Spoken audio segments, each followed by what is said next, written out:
اللهم ارزقنا فهم النبيين وحفظ المرسلين وإلهامك إلهام ملائكة المقربين. سبحانك لا علم لنا إلا ما علمتنا إنك أنت العليم الحكيم. وتب علينا يا رب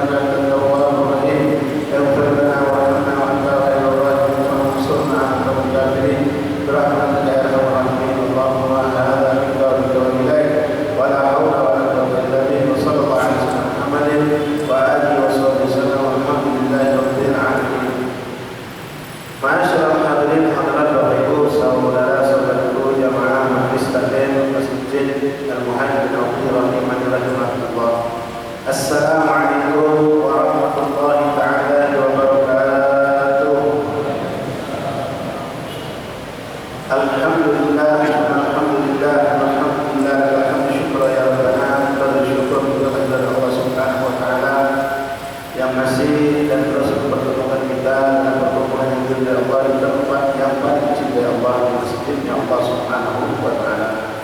Menghidupkan waktu yang teramat sangat berkah melalui isya antara maghrib dan isya, yang mana ulama sangat-sangat menganjurkan kita untuk tidak untuk urusan dunia yang akan menyibukkan diri kita di waktu seperti ini dengan ibadah, dengan taat kepada Allah, dan termasuk amalan taat ibadah adalah majlis taklim. Masyaallah, hadirin Bapak Ibu yang dimuliakan Allah, dan ini masuk pada hari yang ke-29 atau hari yang ke-30 daripada malam yang ke-30 dari bulan Syawal 2029, daripada bulan Syawal yang berkah, dan insyaallah saat berapa hari lagi kita akan menyambut bulan yang berberkahan, bulan yang agung, bulan di mana disebutlah yang baginda Nabi Muhammad SAW, yaitu bulan Rabiul Awal. Ma'asyar hadirin hadirat, melanjutkan kembali pembahasan kita pada pertemuan minggu yang lalu. Pembahasan kita pada pertemuan kemarin tentang alhamdulillah sudah tuntas, sudah selesai insyaallah, mengenai kondisi orang-orang yang berhadas. Hadas terbagi menjadi dua, hadas besar, hadas kecil. Sebagai ulama membagi menjadi tiga, hadas besar, hadas sedang, hadas kecil. Hadas kecil yaitu aku mengajukan berwudu, yaitu orang yang berhadas dikarenakan bersentuhan kemudian perempuan tanpa menghalang, keluar sesuatu dari rumah depan atau belakang, hilang akal lewat tidur barangkali. Ada sebab-sebab menyebabkan kita batal wudu, yang menyebabkan kita batal wudu. Dilarang bagi orang yang tidak berwudu dan perkara sebelum ada 4 perkara, maaf, dilarang sholat baik wajib ataupun sunnah, dilarang tawaf baik wajib ataupun sunnah, dilarang membawa atau bahkan menyentuh Al-Quran. Baca masih boleh, selagi tidak itu dan tidak membawa Al-Quran. Lalu kelompok hadas pertengahan, yaitu orang yang junub baik dikarenakan keluar mani atau maaf persentuhan keluar rumah laki dan perempuan, jima, mewajibkan kita mandi wajib, mewajibkan kita mandi wajib. Bagi orang yang junub yang belum mandi wajib dikarenakan keluar mani, entah itu sebab menjadi bermacam-macam, baik yang halal atau bulan yang haram, 6 perkara diharamkan dari mereka. Apa itu 6 perkara? 4 yang pertama tadi, dilarang sholat wajib atau sunnah, tawaf wajib atau sunnah, menyentuh Al-Quran, membawa Al-Quran, plus membaca Al-Quran diharamkan bagi orang yang junub. Kalau zikir boleh, makruh sebagai ulama mengatakan kalau dilafazkan ketika Al-Quran haram hukumnya. Ditambah satu lagi, untuk orang yang junub dilarang untuk berdiam di masjid, diharamkan. Orang yang junub kalau misal ada kejadian ada orang tertidur, lalu tiba-tiba dalam tidur dia mimpi basah, maka ketika dia sadar dan pada mimpi basah junub, dia harus segera keluar dari masjid. Kalau dibiarkan di dalam masjid, maka itu terhitung bermaksiat dosa. Lalu yang berikutnya kelompok hadas besar, yaitu perempuan atau tidak alaminya, yaitu haid dan nifas. Haid dan nifas, sebagian ulama menambahkan wiladah, yaitu darah yang keluar dalam melahirkan. Bagi perempuan haid dan nifas, dia 6 perkara tadi sama hukumnya. Tak boleh sholat wajib atau sunnah, tak boleh tawaf wajib atau sunnah, tak boleh menyentuh Al-Quran, membawa Al-Quran, membaca Al-Quran, berdiam di masjid tidak boleh, haram. Bahkan untuk perempuan haid itu jangankan berdiam, melintas. Kalau dikhawatirkan akan netes darah haid atau nifas itu, maka dihukumkan haram juga. Tapi kalau dia yakin, maaf, dengan apa yang dimiliki perempuan zaman sekarang, softtek, mungkin dia punya model yang hebat, yang cakep, sederhana pun tak netes, maka hukum berdiam tetap haram. Lewat diperbolehkan kalau dia yakin tidak akan ada tetesan darah haid atau nifas. Jadi tolong ini perlu disampaikan kepada ibu kita. Sebagian ibu kita juga, dia semangat nak makmum masjid, pengajian hadir, ngaji bareng hadir, tapi kadang-kadang tak tahu mana pun boleh dan tak boleh. Ada yang jadi tetap nak pengajian hadir dengan ustazah ceramah, tapi dia dalam kondisi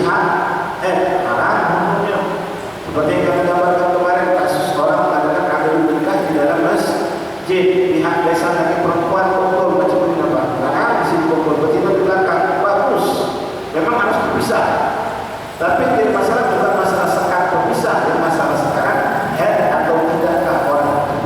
Kalau perempuan itu haid, walaupun berlapis-lapis sekat ini tetap hukumnya haram. Atau perempuan itu nifas, hukumnya haram, masuk masjid tidak diperkenankan. Kemudian ditambahkan lagi diharapkan oleh perempuan yang haid atau nifas berpuasa, diharapkan untuk berpuasa, baik puasa wajib ataupun puasa sunnah. Nah, termasuk puasa qadha. Bahkan kalau mereka sedang berpuasa dalam haid atau nifas, maka wajib dibatalkan walaupun secara hukum sudah dianggap batal.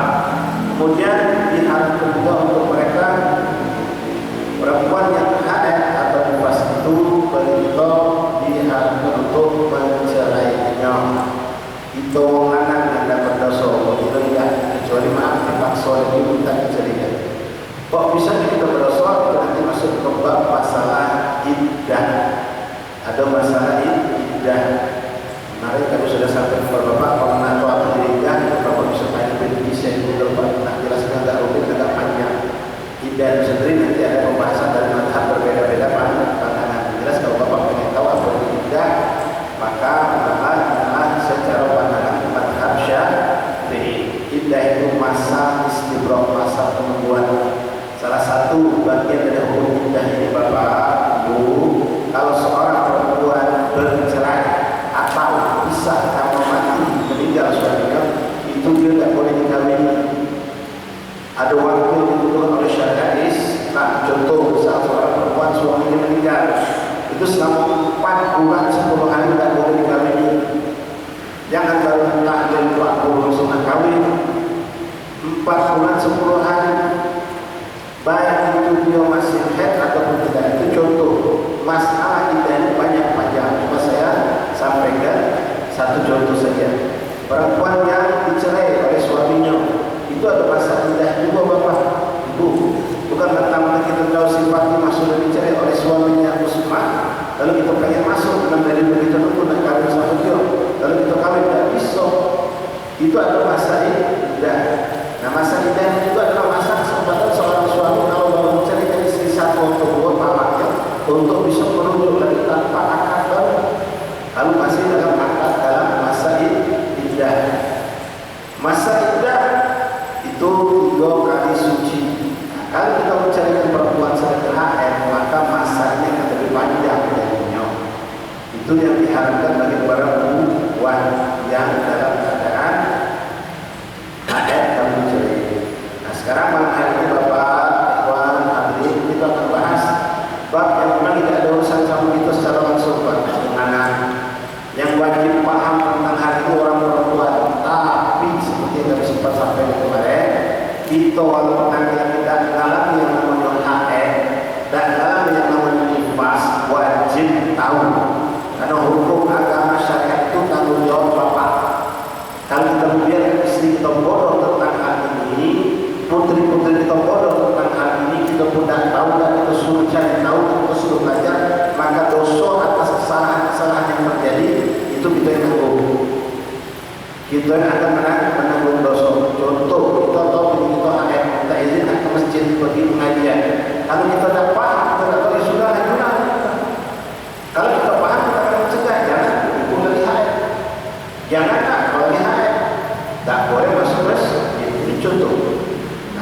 Masyaallah, Bapak Ibu rahimahullah, haid dan nifas ini adalah suatu tabiatun jibillah, suatu kebiasaan yang Allah ciptakan hanya terjadi pada perempuan.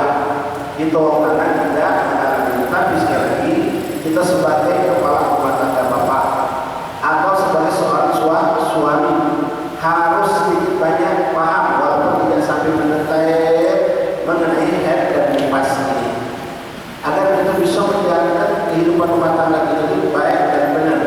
Jangan sampai nanti kita melakukan kesalahan. Contoh, bapak hadirin rahimahullah, haid perempuan kebanyakan di luar sana, mungkin termasuklah anak-anak kita yang tidak pernah tersentuh pelajaran agama khusus apalagi membahas haid dan nifas.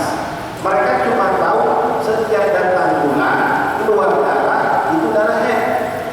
Kalau berarti sudah suci. Simpel macam itu beda, Pak.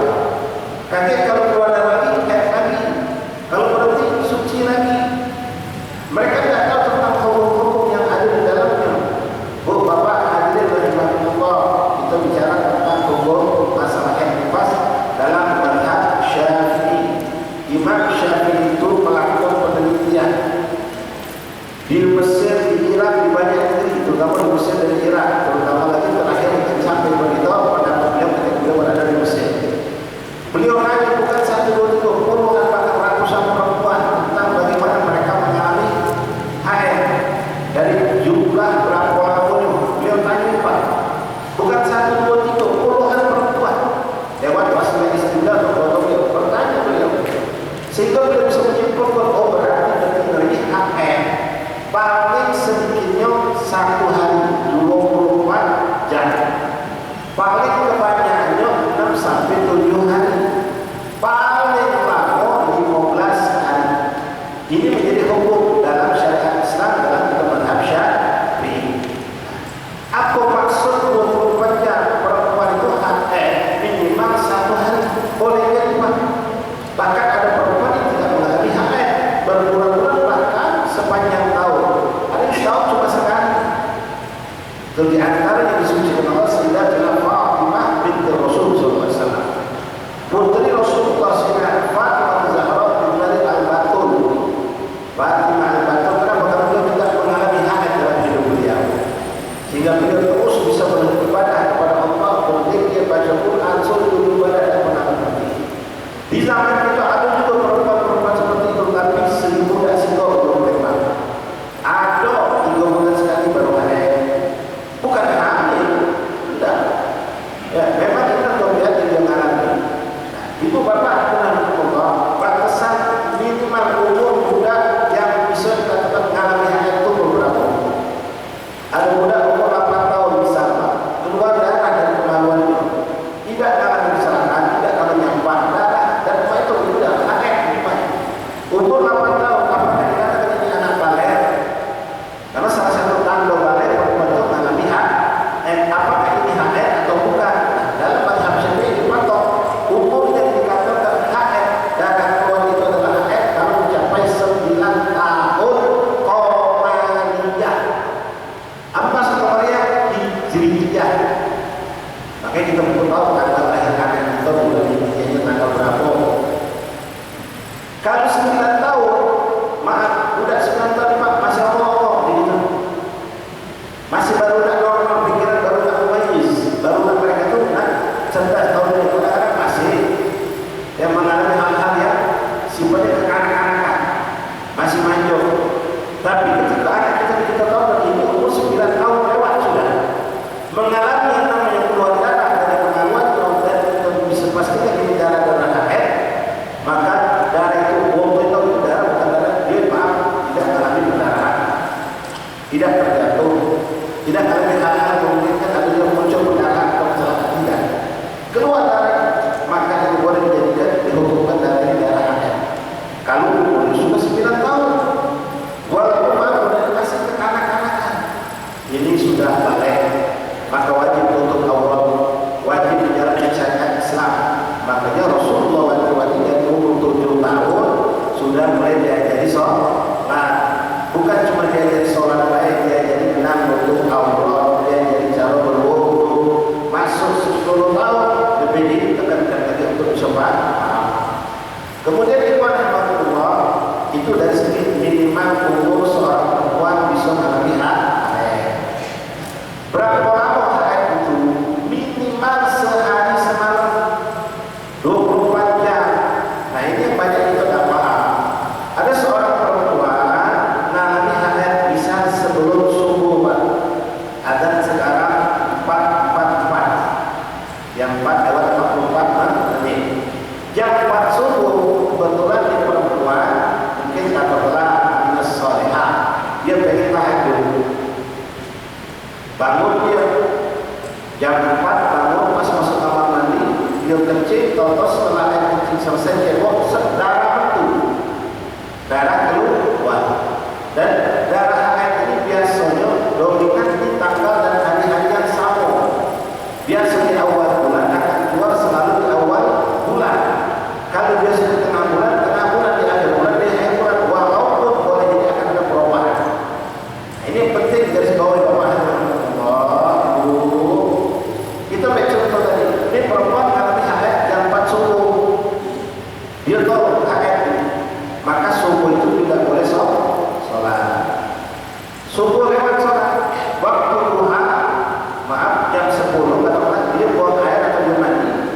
saksi ini tidak ada darah keluar lagi, sudah tidak ada darah susunan yang keluar. Apakah langsung dikatakan suci? Belum. Sampai masuk waktu zuhur, perempuan solehah dan beribadah, jadi dia pengen, ya Allah lewat Tuhan semayang hari ini, tidak usah sedih. Yang larang itu Allah, patuh dengan larang Allah itu beribadah. Justru kalau dia melanggar, justru jadi maksiat. Masuk waktu zuhur, dia bersih. Apakah dia sudah ditutup untuk mandi dalam sholat zuhur? Belum. Sampai kapan? Sampai ketemu lagi subuh besok. Begitu jam 4 kejadian haid, sampai jam 4 besok kalau tidak ada darah susulan yang keluar, baru dikatakan ini tidak haid. Tapi kalau ada darah susulan jam 2 siang, jam 5 sore atau pada maghrib atau isya, boleh jadi itu darah haid karena ada susulan darah yang keluar. Nah, ini kejadian dari kami alami lewat teman kami Pak. Budak lantai baru sama ya. Jadi dua-duanya awam dalam urusan agama, terutama masalah yang pasti jangan dibahas. Sebelum kita wajib mencari tahu dan wajib belajar Pak. Kawin mereka, maaf ya, cerita baik contoh yang hakikat terjadi. Tinggallah di rumah sang suami. Mereka punya bilik, tapi maaf di bilik tidak ada kamar mandi. Jadi kalau nak kamar mandi mereka harus lari ke kamar mandi ke dapur. Pas malam kejadian seperti tadi, jam 4 jam 5, jam 4 sebelum subuh, si istri lapor sama suaminya, aku haid, dan ya sudah, kalau haid tidak usah sholat. Mentu dari kamar akan subuh suaminya pergi ke masjid sholat. Mertua ini apakah tengah rumah semayang yang ibadahnya habis ke dapur, dijengok kata mertuanya, mantu tidak betul-betul ngapain nak sholat subuh ni. Akhirnya balik dari subuh, suaminya balik, anak yang akan tadi tanya ngapain kita semayang, dia mah haid baru agak subuh ni lah. Oh sudah maklum ya. Begitu masuk waktu zuhur, mak jadi terkejut. Nino, anak tadi sama mantu, maaf, mandi. Habis mandi, sholat. Habis mandi sholat zuhur, jamaah. Mak itu, nah kau, apa sholat ini? Tadi katanya haid. Terus budaknya mandi dulu, apa mau mandi? Bukan cuma dia, cuma baru bertanya. Dipanggilnya oleh anaknya, oleh anak-anak atau kan namanya si Jo, Jo, mak ini, kau ngomong bini kau haid dari subuh, apa sekarang sholat sama kau? Terus maaf, mak ini kok kamu mandi dulu, mandi apa? Oh, bini kula suci mak. Tadi subuh jam 4 itu, ikut dari waktu Tuhan, tidak kaki tadi darah tertentu sampai para zuhur, akhirnya pada zuhur tadi itu dipastikan tidak ada lagi darah. Itu itu mandi katanya. Terus maaf mak, aku main sama dia. Itu aja dia mandi lagi, aku mandi dulu. Habis mandi tapi sholat berjamaah. Tepat kan inna lillahi wa inna ilaihi raji'un. Ilmu dari mana kamu bacakan kalau bini kau sudah suci? Jam 4 subuh kau katakan haid, zuhur sudah suci, dari mana ilmunya? Kan tak kata darah keluar lagi Pak? Jawab si anak dengan poros. Jadi bini dan ngerti, anak tidak tahu. Akhirnya dijelaskan oleh paknya. Jadi kamu terima pegawai? Yo, sudah suci. Oh iya, dengar kamu.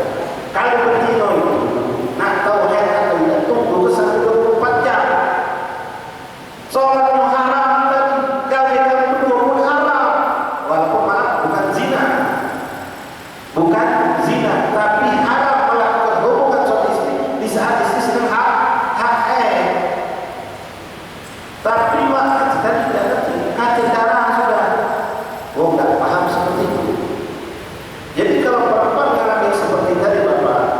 dituntut sampai 24 jam. Kalau sampai 24 jam tidak ada darah susulan, maka dikatakan darah itu darah fasad, darah istihadah. Maka sholat harus ditahan dulu pertama. Subuh tidak sholat, zuhur tidak sholat, asar, isya, maghrib, isya tidak sholat sampai jam 4 subuh. Kalau seandainya jam 4 subuh itu didapatkan ternyata tidak ada darah susulan, maka dia sempat sucikan dirinya, kejar sholat isya, masih ada waktu. Maka subuh yang kemarin tidak sholat wajib diqadha, zuhur wajib diqadha, asar, maghrib wajib diqadha.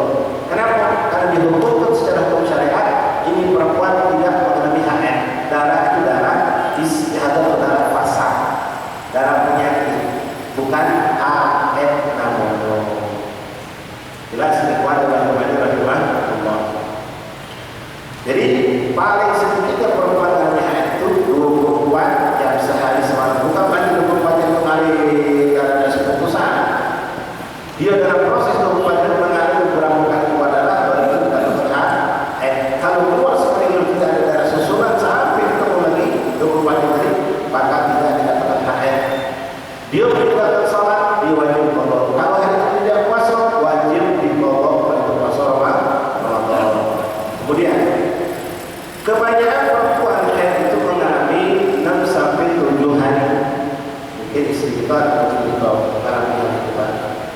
Boleh jadi perempuan itu sering mengalami di waktu yang sama. Biasanya di awal-awal tanggal misalnya nasional dipatokannya. Kalau dari tanggal 1 sampai 1 sampai 5 ini lah, antara 1 sampai 5 sering mengalami haid. Jadi kalau haid tanggal 3, 4, 5, 6, 7, tanggal 8 mulai agak pucat, tanggal 9 habis, tanggal 10 suci, 7 hari kembali. Kebanyakan perempuan mengalami seperti itu, 6 sampai 7 hari. Darah itu akan keluar begitu terus pertama kali merah kental, merah pekat. Lama-lama dia akan berkurang sampai ketika hari terakhir akan pucat lalu tuntas. Diketahui apa perempuan akan dicontek pakai tisu atau pakai kapas. Kalau tidak ada lagi bercak merah sama sekali, maka dianggap suci. Kalau masih ada bercak merah atau kuning-kuningan, maka itu hampir suci. Yang namanya hampir belum sampai, maka belum suci. Sedikit sekedar masukan biar tahu ya. Kalau memang sudah diyakini perempuan itu suci, walaupun belum mandi boleh disetubuhi. Kalau memang sudah yakin suci, walaupun belum mandi boleh disetubuhi. Lalu habis itu dia mandi langsung satu mandi dengan 2 niat. Niat mandi bersuci dari haid, niat mandi wajib karena jima. Nah, sekarang kejadian seperti ini deh. Bini aku ini memang biasanya 6 hari sampai 7 hari. Hari itu dia meyakini sudah suci. Jadi pas sebelum subuh ditengoknya suci dia. Katakanlah apa doa merah. Subuh masih pucat, masih ada darah, pucat lagi, masih belum suci. Masuk waktu duha didapatkannya suci. Diperiksa ini hari yang ke-7 misalnya. Kalau dikatakan biasa dia ada waktu 7 hari. Didapatkannya suci. Lalu saat itu dia mandi. Setelah mandi dia boleh sholat duha. Boleh melakukan apapun yang tadi dilarang. Masuk zuhur sholat dia. Begitu asar sholat. Pas sore hari maaf tahu-tahu keluar lagi darah sedikit di kasus.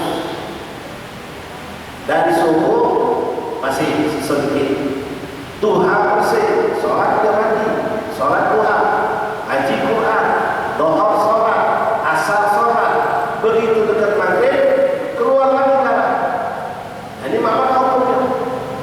Kalau kita katakan ini darah haid, maka harus itu sholat zuhur sama asar tadi. Orang haid tak boleh sholat. Maka di sinilah kita perlu belajar dan bertanya. Kalau mengalami kasus seperti ini, maka pertama kita sudah berfonis tadi sudah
Suci duha jam 5 bulan.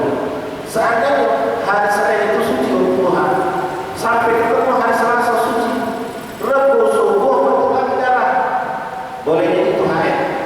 Kalau masih di dalam lingkupan 15 hari dari awal ketemu pertama berdarah. Kalau untuk sholat Senin Selasa Rabu sah, tidak ada masalah. Kalau dia sudah memantap suci karena dari pengalaman, memang biasanya haid cuma 6 sampai 7 hari. Jelas insya Allah. Kalau begitu mungkin cepat nyambung. Ya, cuma kita harus belajar dan paham tentang baik. Nah sekarang bagaimana kalau seandainya ini darah haid keluar? Memang biasanya ini kalau haid agak lama, 12 hari, kadang sampai 13 hari, bahkan kadang sampai 15 hari. Imam Syafi'i dari penelitian beliau memastikan bahwasanya paling panjang masa haid itu 15 hari. Bagaimana kalau saja ada perempuan yang ambil haid dari 1 sampai 15 hari, 15 suci, jelas itu haid. Atau seperti kita gambarkan tadi, dapat 6 hari kalau suci bersih, dapat jalan 3 hari keluar lagi darah, dan 2 hari berhenti suci lagi, lalu keluar darah lagi. Selagi masih di dalam 15 hari, maka darah yang itu masih tetap dianggap darah haid. Jelas insya Allah. Kalau sampai lewat 15 hari darah masih keluar, maka ini darah secara hukum yang umum padahal. Nanti perempuan itu karena punya permasalahan yang beda-beda. Maka ada hormonnya, ada kesehatannya, kadang-kadang pikiran juga bisa menjadi sebab darah itu sedikit atau banyak. Itu pengaruh semua, dari makanan, dari aktivitas, macam-macam. Kalau sampai 15 hari lebih ternyata darah masih keluar, maka di situ disebut darahnya darah istihadah. Istihadah itu dianggap sudah suci. Memang keluarnya 15 hari. Hari ke-15 masih keluar, maka itu darah istihadah. Dia wajib mandi, sholat wajib sholat, puasa kalau Ramadan wajib puasa. Cuma di sini nanti ada pembahasan khusus lagi. Ini wajib Pak istri tepat. Ada perempuan tepat wajib. Kenapa? Karena orang yang istihadah sholatnya tidak seperti kita biasa. Dia punya waktu wudhu khusus. Wudhunya khusus. Bagaimana caranya? Di contoh saya jelaskan sini tentang istihadah. Kalau perempuan divonis dengan istihadah, dia wajib sholat, dia wajib mandi, lalu dia boleh wudhu untuk sholat. Syarat untuk sholat ini, wudhunya itu hanya boleh dipakai untuk 1 sholat wajib, dan bisa untuk 2 sholat wajib. Kalau untuk sholat boleh, bisa dia sholat duha boleh wudhu duha, maka digunakan untuk sholat duha itu lah. Biarlah dia boleh pakai, tapi seandainya tidak batal dia sampai masuk asar, dia tetap wajib ulangi wudhu lagi. Karena istihadah bisa darah tetap keluar, walaupun tidak banyak. Kedua yang penting diketahui, perempuan yang istihadah ini sama dengan kami kita masalah wafat dan tidak mengalami kencing besek. Kalau bahasa filosofinya dari hadas, buangnya selalu hadas, kencing netes Pak. Nah kalau mengalami kencing netes sama dengan istihadah itu. Dan boleh dia untuk berwudu suatu sholat kecuali sudah masuk waktu sholat itu. Tadi contoh Bapak saya kebanyakan mungkin saya bisa yakinkan di sini 80% wudu sebelum maghrib kan. Kita ke masjid sebelum azan sebelum wudu di rumah. Itu kita tidak ada masalah, boleh. Tapi untuk orang istihadah belum boleh berwudu kecuali sudah masuk waktu sholat. Ini perlu digarisbawahi. Baik itu perempuan ataupun kita yang masalah yang belum pernah mengalami yang mengalami model kencing netes tadi. Itu harus setelah masuk waktu sholat baru boleh wudu. Kedua, tak boleh dia melakukan kegiatan sholat sunnah tapi langsung masuk sholat wajib kecuali 4 dia. Jadi kalau pada maghrib tadi ada orang yang perempuan dalam istihadah, dia sudah sampai wudu setelah azan baru boleh wudu. Namun jelas disuci dulu istinya, disucikan kalau ada darah atau itu anak kencing dari sendiri cebok. Setelah itu kalau betina tadi dia maaf ya, maaf bu bapak pakai sopek tadi orang maaf ya. Kalau kencing netes itu namanya kencing netes memang parah, bukan setengah jam sekali kencing. Kalau setengah jam sekali belum dianggap parah. Ini memang keluar tanpa terkontrol, bergerak tegak dulu langsung sampai dulu selesai, baru keluar dari kamar mandi, keluar, baru masuk masjid keluar, tegak dalam sholat keluar dapat tetesan keluar. Maka orang seperti ini kalau kita pakai logika lengkap dan dia sholat, dia bawa najis dan dia batal terus.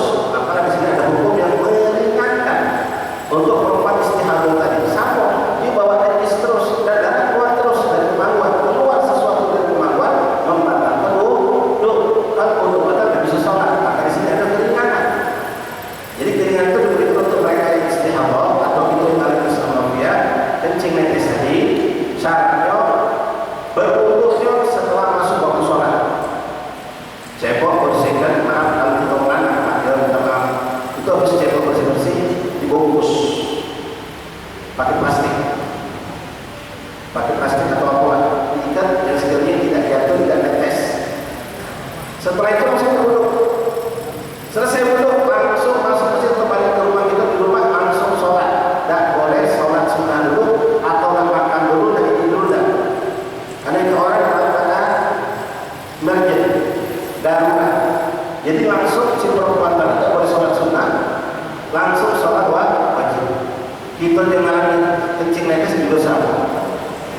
Itu kan pas habis sholat netes, itu dimaafkan dalam syariat. Netes itu dua, sikap bawa najis batal sholat kalau hukum aslinya. Kedua, keluar dari kencing membatalkan wudhu. Tapi untuk orang yang punya penyakit kencing netes atau istihadah yang darah masih keluar, itu dimaafkan dalam syariat. Orang seperti ini jelas tidak bisa menjadi imam sholat. Orang seperti ini tidak bisa sholat sunnah dia. Setelah sholat boleh nakbah dia. Masuk waktu sholat berikutnya dia harus mengulangi lagi apa yang dilakukan tadi. Istinja, cebok, bungkus lagi, kemudian sampai wudhu, setelah itu langsung sholat. Kalau memang orang itu pengen dapat sholat berjamaah bisa, dia harus berkirakan di sini ada digital waktu agar dia bersegera. Bisa kalau dia langsung antara langsung wudhu, selesai wudhu masih ada di dalam 3 menit, tak boleh. Jadi dia bisa patok waktu seandainya aku selesai wudhu berpakaian, begitu masuk masjid komat, maka dia boleh ikut jadi sholat berjamaah. Jadi tidak bisa jadi imam. Nah ini untuk orang yang istihadah. Orang istihadah, minta maaf saya ulangi, boleh dilakukan persetubuhan. Jima itu boleh, walaupun mungkin itu disifat karena masih ada darah di daerah kemaluan. Cuma secara hukumnya boleh. Perempuan istihadah sudah mandi wajib, walaupun darah masih keluar karena dia sudah dianggap suci, boleh masuk masjid, tapi hati-hati jangan sampai netes. Boleh sholat, boleh baca, boleh baca Quran, boleh bawa Quran, boleh semua yang dilarang dibolehkan untuk kalau istihadah atau seperti itu. Nah, paling banyak 15 hari untuk perempuan masyarakat rahimahullah, latihan ini panjang ya. Kalau perempuan belajar dari khusus sama ustazah, mereka bisa jelaskan secara detail dari segi warna bisa dibedakan ini darah haid atau darah bukan haid, dari segi bau bisa dibedakan darah haid atau bukan darah haid, dari segi kebiasaan dulu perempuan biasanya dari dulu punya ustaz anak banyak tahu ya, pokoknya ini di awal bulan lah ya, paling cuma 7 hari. Tapi sekarang kemarin sudah selesai, tahu-tahu di akhir bulan tanggal 25 sudah datang haid lagi, haid atau bukan. Nah tentu itu harus ada ilmunya, bisa diketahui dan bisa dikatakan ini haid atau ini bukan haid dari segi warna dulu bisa jadi. Masyaallah rahimahullah, itulah pembahasan sedikit tentang haid yang saya sampaikan ini. Bapak ini masih dari poin 2 sampai poin judulnya. Nah, tahu judulnya adalah kita perempuan-perempuan kita, anak kita perempuan belajarnya sama ustazah yang paham, atau mungkin kita dapatkan dari YouTube atau dari Facebook baru ini menjelaskan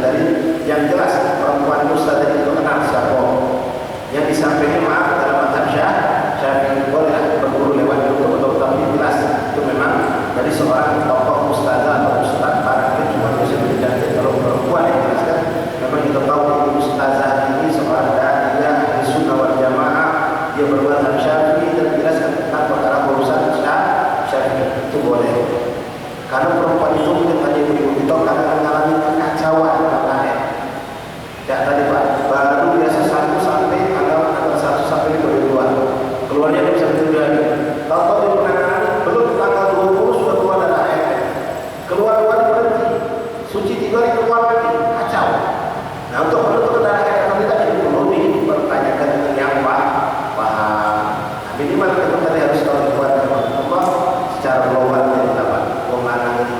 Walaupun kita ada pengalaman haid atau nifas, kita harus paham. Wallahu a'lam bishawab. Satu lagi pembahasan nanti tentang nifas, ya. Tentang nifas ini kurang lebih sama dengan haid, tapi waktu daripada keluar nifas atau haid ini berbeda. Nifas sama haid beda waktu. Insyaallah ya, Allah kita bahas mengenai ini nifas karena banyak sekali orang salah paham di kalangan orang awam menyatakan nifas itu harus 40 hari sehingga dia tak sholat dan puasa selama 40 hari. Padahal nifas boleh hanya terjadi 1 hari selesai, boleh jadi hanya 5 hari atau 8 hari, boleh jadi 20 hari atau 30 hari, boleh jadi sampai 60 hari.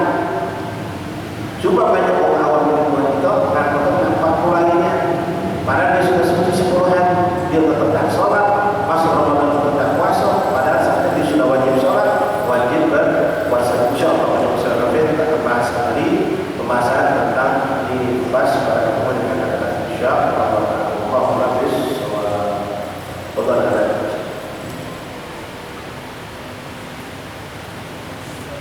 ya Allah.